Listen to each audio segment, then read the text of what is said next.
Bapak Ibu saudara sekalian, setelah 3 tahun lebih kita mengadakan doa ini, berkat terbesar yang kita terima adalah kita terus didesak, kita dikondisi untuk benar-benar serius dengan Tuhan. Dan puncak keseriusan kita dengan Tuhan adalah menjadikan Tuhan satu-satunya harta kita. Satu-satunya harta kita. Yang sama dengan satu-satunya kebahagiaan kita. Dan hal itu tidak akan terwujud di dalam hidup kita kalau kita tidak mengalami kematian. Kematian dari manusia lama kita, kematian dari kedagingan kita. Memang tidak bisa dijelaskan dengan kata-kata. Tetapi Roh Kudus akan menolong saudara mewujudkan kematian terhadap diri sendiri ini. Kematian terhadap diri sendiri ini. Roh Kudus akan menolong saudara. Bagaimana kita bersedia mati. Kalau saya Erastus benar-benar mati, bersedia mati. Sebab tidak ada harga yang lebih dari ini untuk membalas kebaikan Tuhan. Mati. Kurang dari itu tidak pantas. Kurang pantas. Tidak cukup. Membalas kebaikan Tuhan kepada kita adalah mati. Saudara yang bersedia, saudara yang memiliki komitmen, itu pun harus masih belajar bagaimana mengalami kematian terhadap diri sendiri.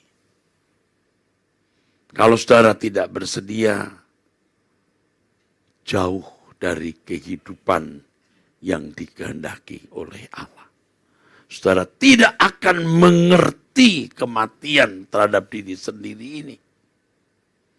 Yang bersedia saja terus belajar, berlatih, jatuh bangun, saudaraku. Karena sering kita tidak stabil, situasional, saudara. Sehingga kita masih sering menghidupkan diri kita sendiri. Dan ketika kita menghidupkan diri kita sendiri, Tuhan tidak senang. Mungkin untuk orang-orang muda, Tuhan masih kurang senang. Tingkatnya kurang senang. Kenapa kamu menghidupkan dirimu lagi?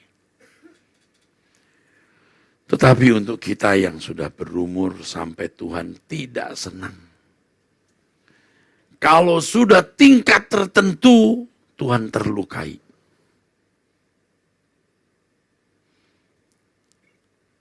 Mestinya tak lagi kuingini apapun, mestinya.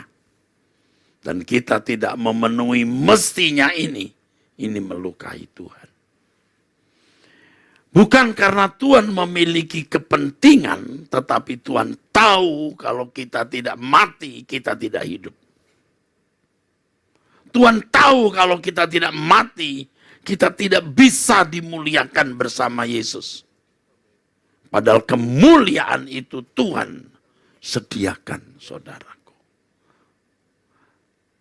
Seperti seorang ayah yang ingin mewariskan hartanya, perusahaannya kepada anaknya. Tapi anaknya tidak mampu menerima itu. Itu duka cita, saudaraku. Sehingga orang tua harus mempercayakan kepada pegawai atau staf kepercayaannya. Kalau di tangan anaknya sendiri, anak kandungnya, bakalan hancur perusahaan itu. Dan itu mendukakan hati orang tua. Anak yang ditimang, disayang, 9 bulan dikandung, dijagai dari kecil, tapi akhirnya tidak memenuhi harapan. Ini melukai saudara. Tuhan beri kita kesempatan berproses. Harus meninggalkan kepompong. Meninggalkan ulat, apalagi jadilah kupu-kupu. Sudah saatnya mesti jadi kupu-kupu kalau tidak mendukakan hati saudaraku. Tuhan mau saudara meninggalkan keadaan sebagai ulat. Meninggalkan keadaan sebagai kepompong, saudara. Dan kita berkejar-kejaran dengan waktu, saudara. Ini bukan diplomasi, ya. Ini bukan sekedar ucapan khotbah. Tapi ini adalah kebenaran yang sungguh-sungguh harus kita perhatikan. Proses ini berat, saudaraku. Benar-benar berat. Apalagi untuk orang-orang muda, ini berat. Berat bukan berarti tidak bisa dipikul. Harus dirasakan beratnya dulu. Jadi kalau orang berkata, aduh Pak, ikut jalan ini berat banget. Nah ini benar nih. Kamu sudah ada di jalan itu dan bisa berkata berat. Tetapi saudara melihat kenyataan di lingkungan kita. Mereka tidak mengerti beratnya memasuki proses kematian. Sembarangan bicara, sembarangan menghakimi orang, sembarangan menilai orang, saudara.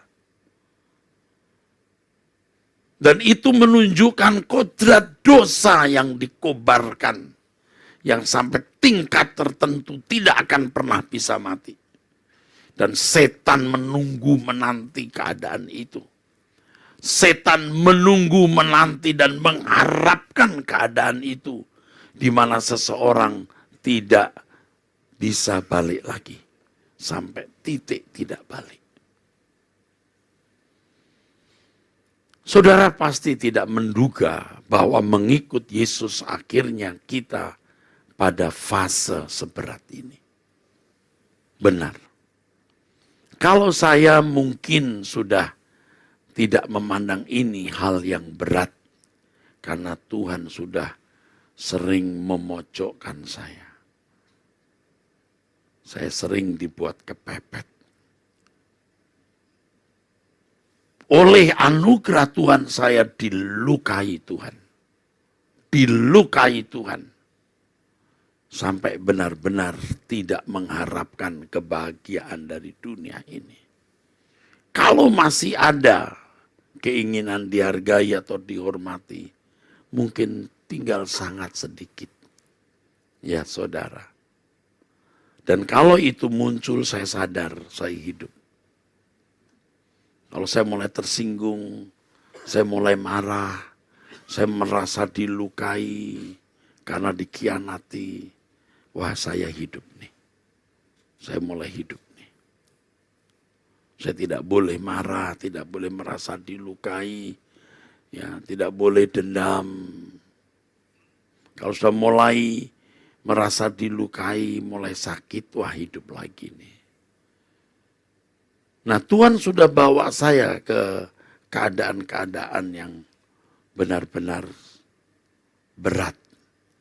Sehingga untuk memasuki proses kematian lebih ringan. Bahkan kita minta, Tuhan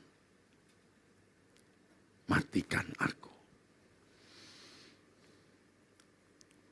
Saya ingat saudaraku sekalian ya, perkataan Tuhan Yesus ya.